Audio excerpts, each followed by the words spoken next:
खबरों की दुनिया के लिए हमसे जुड़े रहने के लिए सत्यमेव जयते न्यूज चैनल में आपका स्वागत है। मनीषी चिंतक संजय पंकज जी हमारे बीच में, हम लोग के सौभाग्य से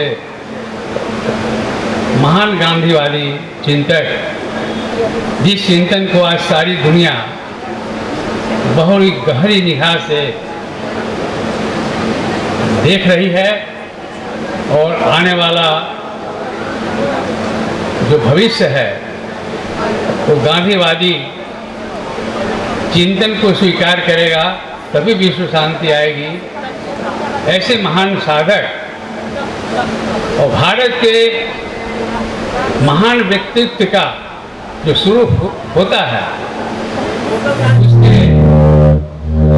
उसके प्रतीक राम जी बाबू हमारे बीच, हम लोग के स्वभाव से पधारे हैं। उसी प्रकार गुजरात के प्रेमचंद माने जाने वाले केशव भाई देसाई जी, मंच पर से उपस्थित हमारे अमर भाई जो इस कार्य के अध्यक्ष हैं, नीरज जी जिनकी कल्पना की साकार अभिव्यक्ति है,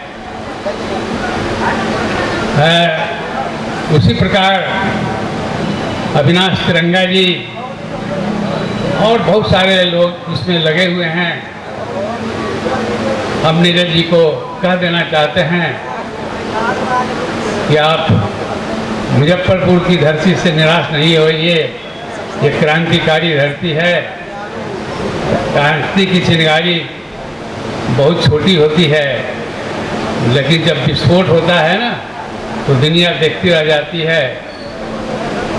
और आपका जो स्वप्न है वो मुजफ्फरपुर इसको साकार करेगा। बंधु मंच पर उपस्थित हमारे पूर्व मंत्री श्री शर्मा जी, इस कार्य के लिए भू क्षेत्र देने वाली प्रबुद्ध प्राचार्य रामदारू सिंह महाविद्यालय की डॉक्टर अमिता शर्मा जी, मंच पर उपस्थित ममता रानी जी और सारे हमारे मंच पर उपस्थित सभी सम्मानित बंधुओं, श्रोता बंधुओं, आप जो गणेश पूजनोत्सव का ये स्वरूप देख रहे हैं, इसी कल्पना तिलक जी ने की थी। क्यों की थी? क्या मूर्ति पूजा उनको बहुत प्रिय थी? नहीं, उसके पीछे जो उनकी भावना थी उसको समझिए। हमारे बीच में बड़े बड़े वक्ता हैं, मैं ज़्यादा समय नहीं लूँगा, लेकिन संक्षेप में मैं एक सिंहावलोकन कर लेना चाहता हूँ। भारतवर्ष अनादि राष्ट्र है। अनादि इसलिए है कि आज के इतिहासकारों की कल्पना से परे है। यदि मैं कहूँ कि हमारा भारत हिंदू राष्ट्र 1,97,29,49,49 वर्ष से अधिक वर्ष पुराना है, तो आज ये इतिहासकार आप पश्चिम लोग तलवा जाएंगे जी, जो 5,000 वर्ष जिनका कोई अस्तित्व नहीं था वो हमारे इतिहास का मूल्यांकन करने लगते हैं। लेकिन हमारा वैदिक राष्ट्र है। इस धरती पर सतयुग आ चुका है जहाँ धर्म का शासन था। न राज्यम न राजा आसित, न दंडोचर न दांडिका, धर्म नहीं वह प्रजा सर्वा रक्षन्ति अस्वत्र। धर्म का राज था, कोई राजा नहीं था, कोई राज नहीं था, कोई दांडिक नहीं था, कोई दंडित नहीं था। धर्म का शासन था, वैदिक शासन, गणराज था, स्वराज्य था, लोकतंत्र था, जनतंत्र था। हमारे यहाँ का राजतंत्र भी जनतंत्रात्मक था, राजा उदंड नहीं हो सकता था, क्योंकि धर्म का शासन था। धर्म इस देश की आत्मा है, इस देश की संस्कृति है। उसके बिना राष्ट्र जीवित नहीं रह सकता। इस राष्ट्र में बहुत भारी भारी संकट आए लेकिन ये राष्ट्र जीवित रहा क्योंकि इसकी संस्कृति जीवित रही, इस देश का धर्म जीवित रहा।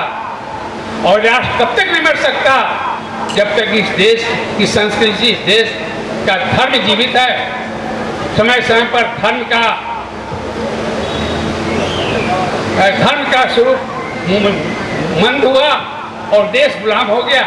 इसी प्रकार से जब धर्म संस्कृति का बल कमजोर हो गया, यूनानियों का आक्रमण हुआ देश पर, उस समय चाणक्य आया और चाणक्य ने इस देश को सांस्कृतिक जागरण कर करके और देश को बचाया। अनेक महापुरुष आए, देश पर संकट आया, भारत मरा नहीं।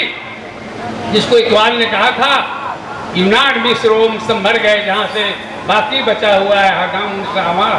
कुछ बात है कि हस्ती मिटती नहीं हमारी, दौड़े है दुश्मन सदियों जहाँ हमारा। क्यों नहीं मरे? क्योंकि हमारा धर्म जीवित रहा। जब अंग्रेजों का शासन आया इस देश पर,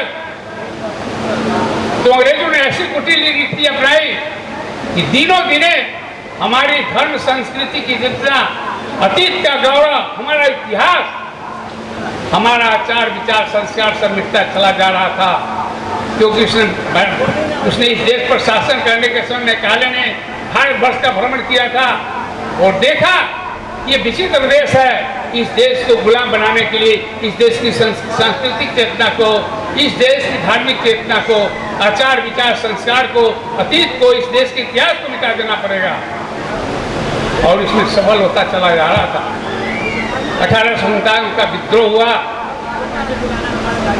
वो भी एक प्रकार से राष्ट्रीय जागरण था, राष्ट्रीय क्रांति थी, लेकिन उसको दबा दिया गया। और तब कांग्रेस की स्थापना हुई साहब, अंग्रेजों ने देख लिया इस देश पर शासन करना कठिन है, कुटिल नीति अपनाई, डिवाइड रूल की पॉलिसी अपनाई। ह्यूम साहब के नेतृत्व में कांग्रेस की स्थापना हुई। कांग्रेस की स्थापना कोई राजनीतिक स्वतंत्रता के लिए नहीं हुई थी, बल्कि इस देश को सरा के गुलाम बनाकर रखने के लिए और इसको मलहम पट्टी लगाने के लिए बना था। लेकिन जब तिलक जैसे क्रांतिकारी का प्रवेश हुआ, देखा कि देश सोया हुआ है, इस देश को जगाने के लिए इस देश में धार्मिक जागरण की जरूरत है और धार्मिक जागरण करने के लिए उन्होंने गणपति पूजा का प्रारंभ किया। मैं आप ज्यादा नहीं बोलना चाहता, लेकिन एक बार क्यों संकेत कर देना चाहता हूँ।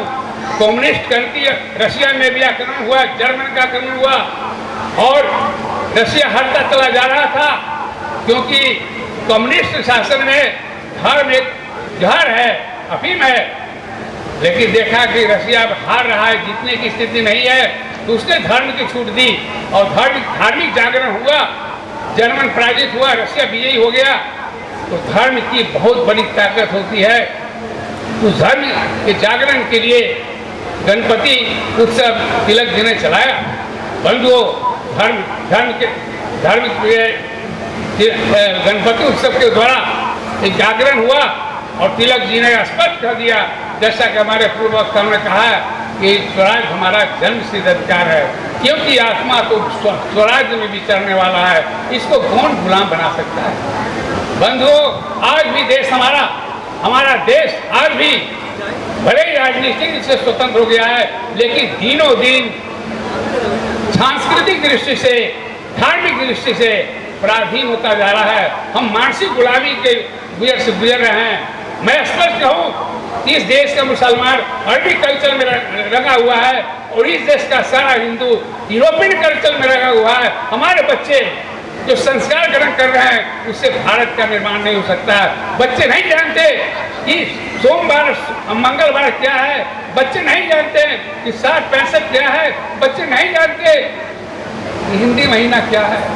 इस सही हुई पीढ़ी से भारत का निर्माण नहीं हो सकता।